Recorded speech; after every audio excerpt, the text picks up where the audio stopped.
You're not worth 75 more per week. Just like that.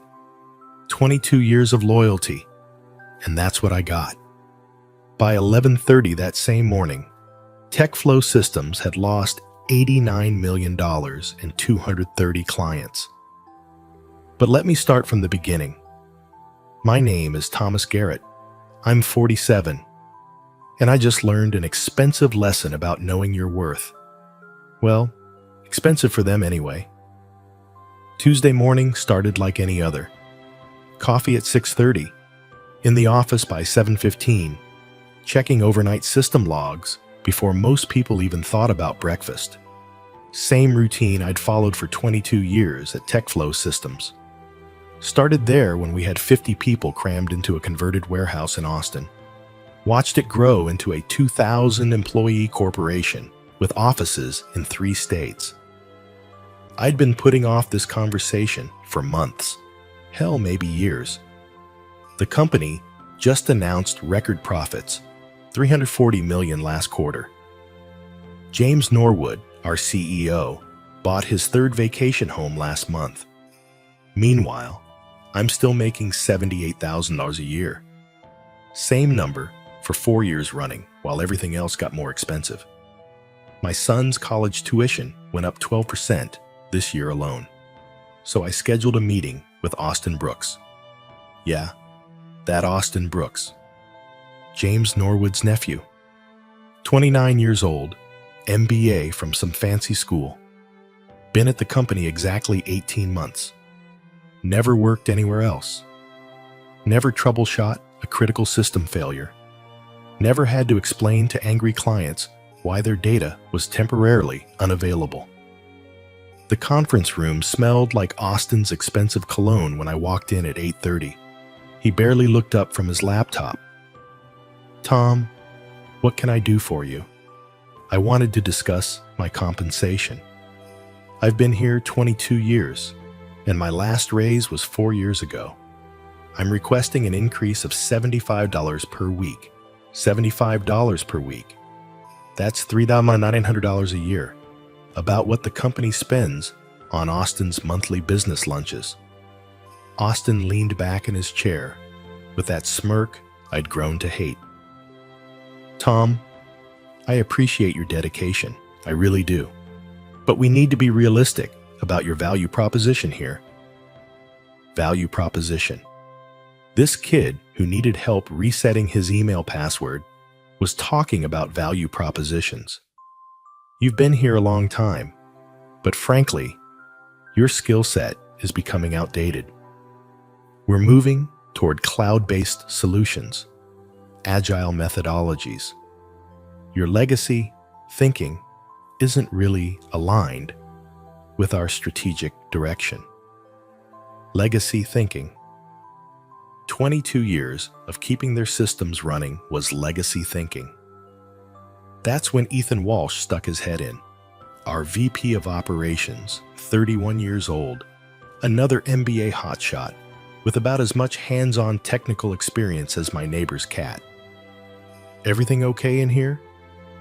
"Tom's asking for a raise," Austin said, like I'd asked for his firstborn child. Ethan actually laughed. "A raise? Tom, buddy, you're not worth 75 more per week. We've got interns who understand our cloud infrastructure better than you do." There it was. After 22 years of being the guy who came in during Hurricane Harvey to keep the servers running while half the city was underwater. After training dozens of employees who went on to make twice my salary at other companies. After being the one person who could fix problems that left everyone else scratching their heads. Not worth $70 more per week. Besides, Austin added, "We're looking at automating a lot of the processes you handle manually. Your role might be redundant in the next few months anyway." Redundant. The guy who built half their core systems was redundant. I sat there for maybe 10 seconds. Then I stood up, straightened my tie, and said, "I understand. Thank you for your time." Austin looked surprised. Probably expected me to argue or beg or get emotional. But I'd learned something in 22 years of corporate life. Don't give them the satisfaction. I walked back to my desk and started cleaning out my personal items. Not making a scene, not slamming drawers. Just quietly packing my coffee mug, the photo of my son at his high school graduation, my backup reading glasses. "Where are you going?" Patricia Coleman from HR walked over. Pat was 52, one of the few people left who remembered the early days. She understood what I brought to the table, cleaning out my desk. "Tom, you don't have to." "Yes, I do." I looked at her and she got it. After 22 years, I was done. So I packed up my desk and left. What happened next? Well, Austin and Ethan were about to get an education about the difference between knowing how to use technology and actually understanding how it works. When you build a company's infrastructure from the ground up, you make certain decisions. You create certain dependencies. Over the years, I documented most of these through official channels. But there were always those quick fixes, those emergency patches, those will formalize this later solutions that somehow never got properly documented. I'd built custom fixes over the years, band-aids that needed changing every few days. Guess who was the only one who knew where they were? Take the authentication protocol I wrote in 2018 when we had that security breach. Buried deep in the system, invisible unless you knew exactly where to look. Every 72 hours, it needed a specific maintenance routine to prevent system conflicts. I'd been doing it automatically, Monday, Wednesday, Friday at 11:30 a.m. Then there was the backup validation script that ran Tuesday and Thursday. Sure, we had automated backups, but automated doesn't mean functional. My script actually verified the backup data integrity. Without it, those backups were just expensive digital paperweights, and the client data synchronization process for our biggest accounts. Official documentation said it was fully automated, and it was, except for the part where legacy client data needed manual verification every few days to prevent corruption. Another one of those Tom just handles it tasks that never made it into the procedures manual. I wasn't planning anything vindictive. That's not who I am. But I also wasn't going to spend my last day creating detailed handover documents for people who just told me I wasn't worth a modest raise.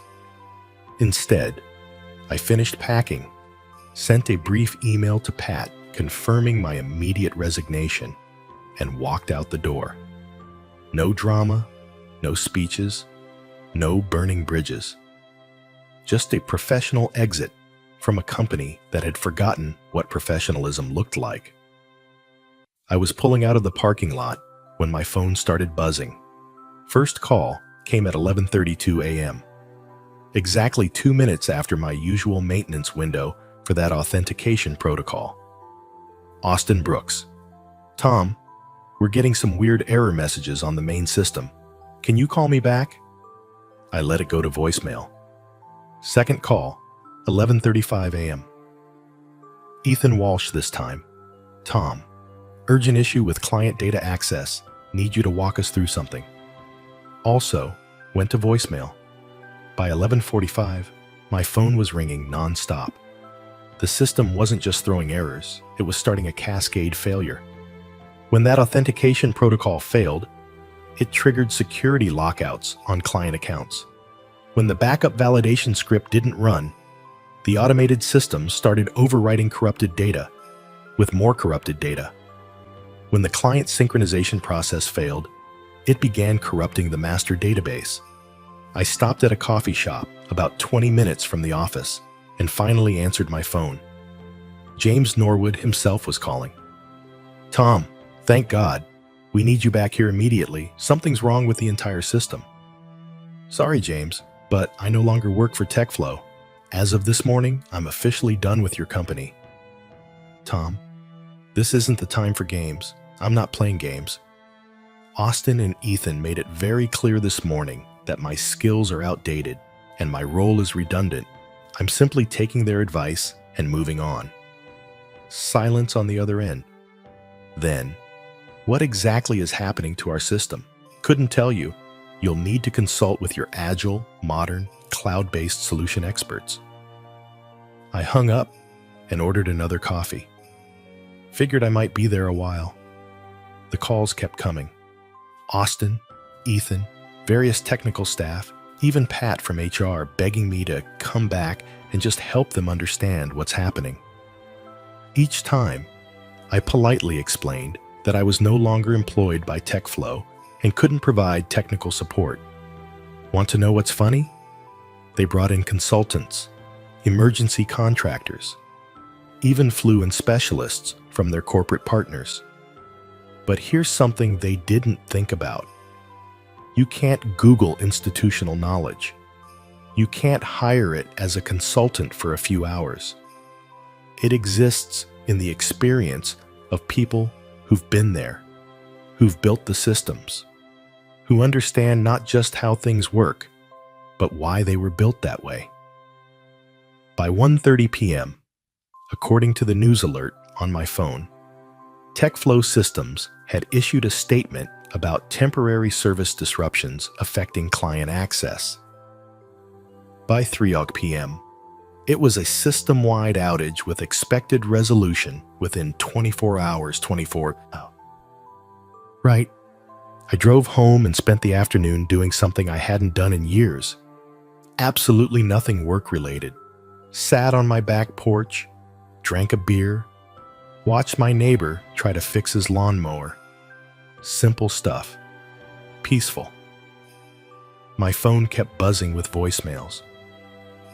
Around 5 p.m., I finally listened to a few. Austin sounded panicked. Ethan was practically begging. James Norwood left 3 separate messages, each offering progressively more money for me to just come in and consult for a few hours. Thursday morning brought more bad news for TechFlow. The trade publications were reporting that major clients were jumping ship. Companies don't mess around when their data security is compromised. And when your systems are down for more than 48 hours, clients start looking for alternatives fast. The emergency contractors they'd hired were making things worse. Turns out, when you don't understand how custom systems were built, your attempts to fix them can cause more damage. One consultant accidentally wiped 3 months of archived client data trying to restore a backup that wasn't actually functional. While they were scrambling, my phone started ringing again, but not from TechFlow this time. Tom, this is Rebecca Santos from DataCore Solutions. I know this might seem like odd timing, but we've been trying to recruit you for years. Given recent events, I thought maybe now might be a good time to talk. DataCore had been TechFlow's biggest competitor for the past decade. Rebecca was their head of talent acquisition, and she was right. They'd been trying to poach me since 2019. I'd always been loyal to TechFlow. Funny how loyalty works when it only goes one direction. What did you have in mind? How about lunch tomorrow? I think you'll be interested in what we're prepared to offer. 2 more companies called that day. Word travels fast in the tech industry, especially when there's a very public example of what happens when you don't value experienced personnel. Friday morning's news was brutal for TechFlow.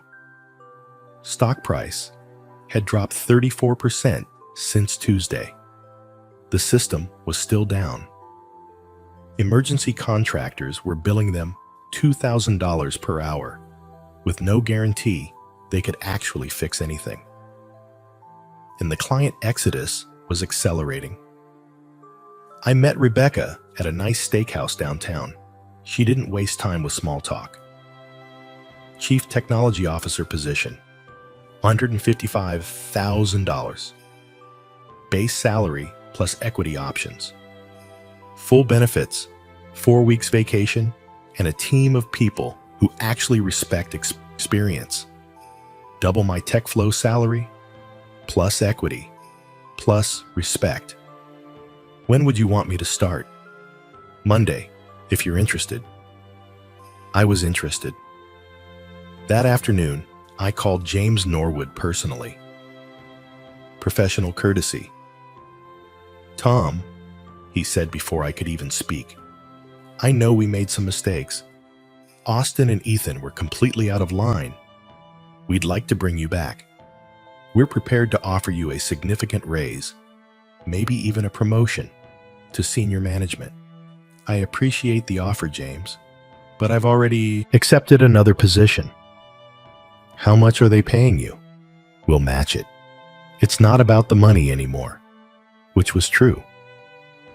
At some point, it becomes about respect, about being valued for what you bring to the table, about working with people who understand that experience isn't just years on a resume. It's problem solved, disasters averted, knowledge gained through actually doing the work.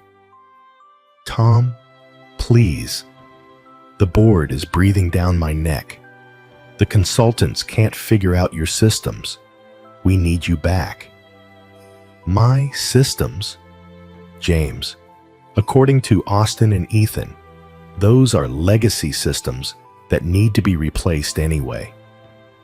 Sounds like this is the perfect opportunity for them to build something modern and agile. I could hear him breathing on the other end of the line. Look, I continued, I'm sure your team of cloud-based solution experts will figure it out eventually. After all, they said interns understand your infrastructure better than I do. Tom, I start my new job Monday. Good luck with everything. I hung up and poured myself a drink. It had been quite a week. Monday morning at DataCore felt like stepping into a different world. Rebecca walked me around the office, introducing me to my new team. These weren't kids fresh out of college with attitudes. They were professionals who'd been doing this work for years and understood what experience actually meant. Tom built the infrastructure at TechFlow from the ground up, Rebecca told the team. We're lucky to have someone with his institutional knowledge. Institutional knowledge. At DataCore, that was a valuable asset. At TechFlow, it had been legacy thinking. My first week was mostly meetings and getting familiar with their systems.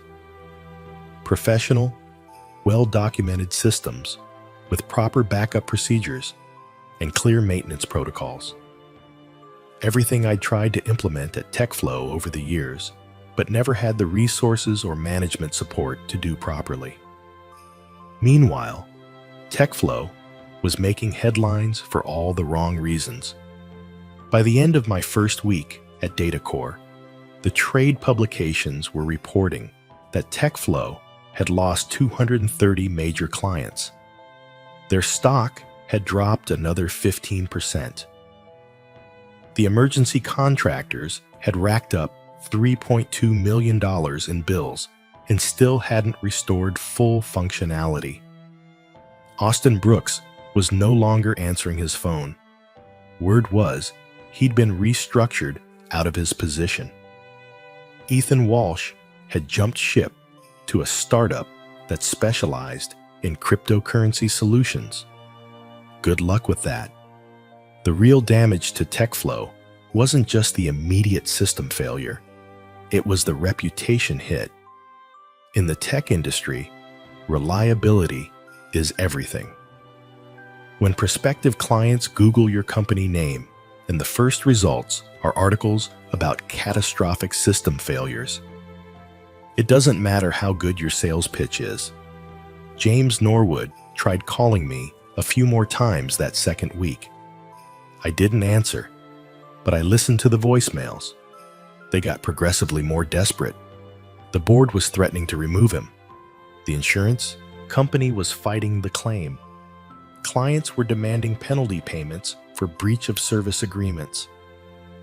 The final tally, according to their quarterly report that came out 6 weeks later, was $89 million in direct losses, emergency contractor fees, penalty payments, legal costs, lost revenue from departed clients. But the real number was probably double that when you factored in the long-term damage to their reputation and market position. Here's what Austin and Ethan never understood. When you push out someone with 22 years of experience, you're not just losing one employee. You're losing 2 decades of problem-solving knowledge, relationship building, and understanding of how all the pieces fit together. Every system I'd built had dependencies. Not because I was trying to make myself indispensable, but because that's how complex systems work in the real world. You build on what exists. You create workarounds for limitations. You develop solutions that integrate with legacy infrastructure. Over time, these connections become invisible to everyone except the person who built them. The consultants TechFlow hired were competent enough, but they were looking at individual components without understanding the ecosystem. It's like trying to fix a car engine when you don't know how the transmission connects to the electrical system. You might get the engine running, but good luck driving anywhere. 3 months after I left, TechFlow announced they were exploring strategic partnerships. Corporate speak for, "We're looking for someone to buy us before we go completely under." 6 months later, they were acquired by a larger corporation for about 40% of their previous market value. The acquisition made the business news. I read the article over coffee one Saturday morning. James Norwood was quoted as saying he was excited about new opportunities and looked forward to spending more time with family. Translation: the board gave him a choice between resigning or being fired. Austin Brooks ended up at a mid-level consulting firm, making about half what he'd made at TechFlow. Ethan Walsh's cryptocurrency startup folded within 8 months when their main product turned out to be solving a problem that didn't actually exist. As for me, I was doing better than I'd done in years. DataCore appreciated what I brought to the table. My team respected my experience instead of treating it like a liability. And the company understood that when you hire someone with 22 years of experience, you're not just getting technical skills. You're getting judgment, perspective, and the kind of problem-solving ability that only comes from having seen it all before. My son's college tuition was covered without me having to stress about it. I had a real retirement plan for the first time in years, and I worked with people who valued institutional knowledge instead of dismissing it as outdated thinking. The funny thing is, I never intended any of this to happen. I wasn't plotting revenge or planning to sabotage anything. I just stopped doing the job they told me I wasn't worth being paid to do. Sometimes, the best revenge is simply stepping back and letting people experience the natural consequences of their decisions. Austin and Ethan wanted modern, agile solutions without the burden of legacy thinking. They got exactly what they asked for: a clean slate with no institutional knowledge to slow them down. Problem was, they forgot that institutional knowledge isn't just historical baggage. It's the accumulated wisdom that prevents you from making expensive mistakes. When you throw that away because it seems outdated, you often end up learning those same lessons the hard way. And learning them the hard way, as TechFlow discovered, can be very expensive indeed. The market has a way of correcting these kinds of mistakes. Companies that don't value experience eventually pay the price for that decision. Sometimes it takes months, sometimes years. In TechFlow's case, it took about 52 minutes. 2 years later, I'm sitting in my new office at DataCore, looking out at downtown Austin. Corner office, nice view. Team of 12 experienced engineers who actually listen when I talk. Funny how things work out. My phone buzzed. Email from LinkedIn. Someone wanted to connect. Patricia Coleman, formerly of TechFlow Systems. I accepted and sent her a quick message asking how she was doing. Her response came back within minutes. She'd landed at a healthcare tech company about 6 months after TechFlow got bought out. Better pay, better benefits, better management. Best thing that ever happened to me, she wrote. Getting laid off in the acquisition was a blessing. That's how most of the TechFlow story ended. People scattered to the wind, mostly landing in better situations. Turns out, when a company publicly demonstrates that it doesn't value its people, those people become very attractive to competitors who do. The whole TechFlow mess became something of a cautionary tale in the Austin tech scene. I've been asked to speak at a couple of industry events about the importance of institutional knowledge and how to avoid brain drain. Never thought I'd be giving speeches, but apparently my story resonates with people. The talk I gave last month was to a group of startup CEOs and VPs. Young crowd, mostly guys in their 30s who'd raised venture capital and were scaling quickly. Same demographic as Austin and Ethan, basically. How many of you have employees over 45? I asked the room of about 80 people. Maybe 20 hands went up. How many of you think experience is less valuable than fresh thinking? About half the room raised their hands. Okay, let me tell you a story about a company that thought the same thing. After the talk, several people came up to ask questions. One guy, probably around Austin's age, said something that stuck with me. I never thought about the cost of losing institutional knowledge. We've been pushing out older employees to make room for cheaper, younger talent. How's that working out for you?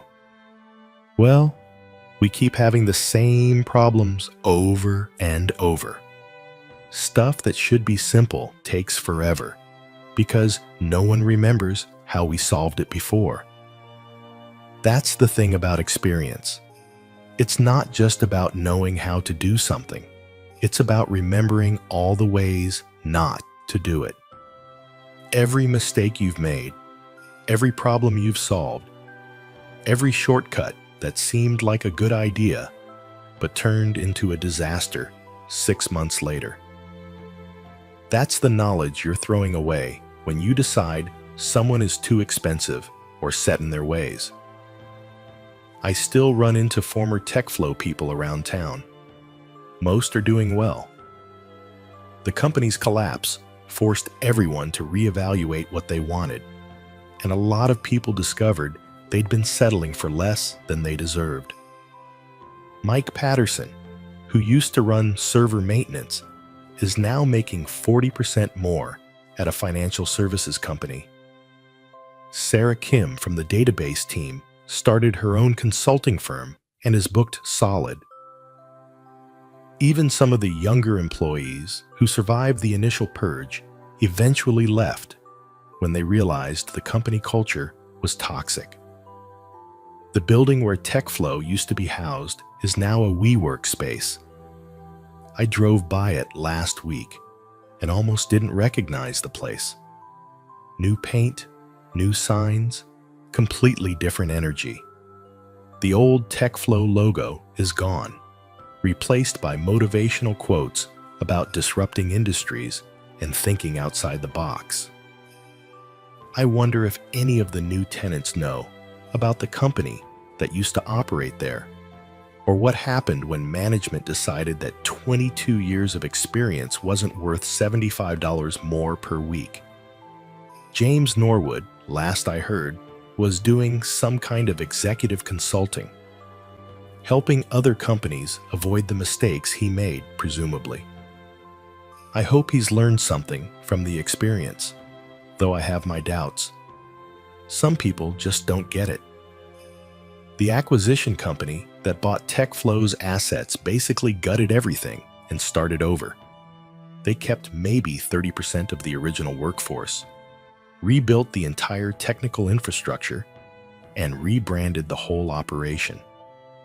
Took them 18 months and millions of dollars to get back to where TechFlow had been on that Tuesday morning when I walked out.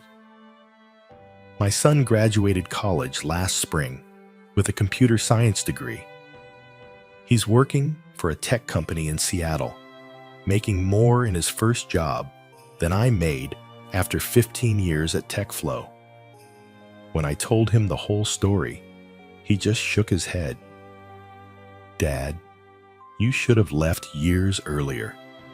He's probably right. Loyalty is a two-way street, and I'd been traveling it alone for too long. These days, when younger colleagues ask me for career advice, I tell them the same thing. Know your worth, and don't be afraid to find an employer who recognizes it. Companies that don't value experience will eventually pay the price for that decision, but you don't have to stick around to watch it happen. The market is pretty efficient at correcting these kinds of mistakes. Companies that treat people well tend to succeed. Companies that don't tend to fail, or at least struggle more than they need to. TechFlow learned that lesson the expensive way. As for me, I'm 49 now, making more money than I ever thought possible, working with people who respect what I bring to the table. My retirement is on track.